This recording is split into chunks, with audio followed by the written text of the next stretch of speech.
question, if God loves me, why do bad things happen to good people, is a common struggle many believers face. The challenge is understanding how a loving God allows suffering. Let's break this down into simpler, understandable parts. God's love and suffering are not incompatible. First, we must remember that suffering doesn't mean God doesn't love us. God's love is demonstrated even in our pain.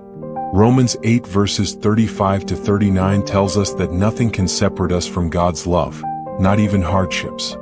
Who shall separate us from the love of Christ?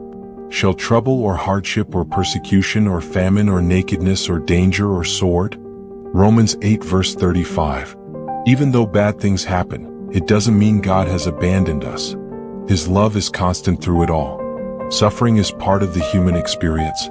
Life includes both joy and pain, and suffering is part of the fallen world we live in. Jesus himself faced suffering. In John 16 verse 33 he assures us, "In this world you will have trouble. But take heart, I have overcome the world." John 16 verse 33. Suffering isn't a sign that God is punishing us, but rather a part of the process of growth, understanding, and reliance on God. Purpose in suffering. God doesn't cause suffering, but he can allow it for good.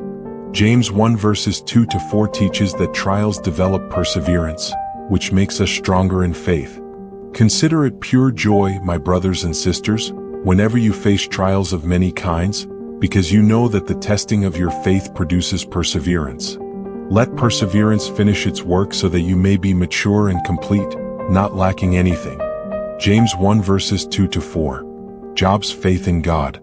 Job is a prime example of someone who faced immense suffering, even though he was faithful to God. Despite losing everything, Job declared, "The Lord gave and the Lord has taken away. May the name of the Lord be praised." Job 1 verse 21. Job's story teaches us that faith can remain strong, even through pain. Bad things happen, but God's purpose is often revealed in the process. While we may not have all the answers, we trust that God is with us in our suffering, and his love remains unwavering. Through trials we can grow stronger, much like gold purified by fire.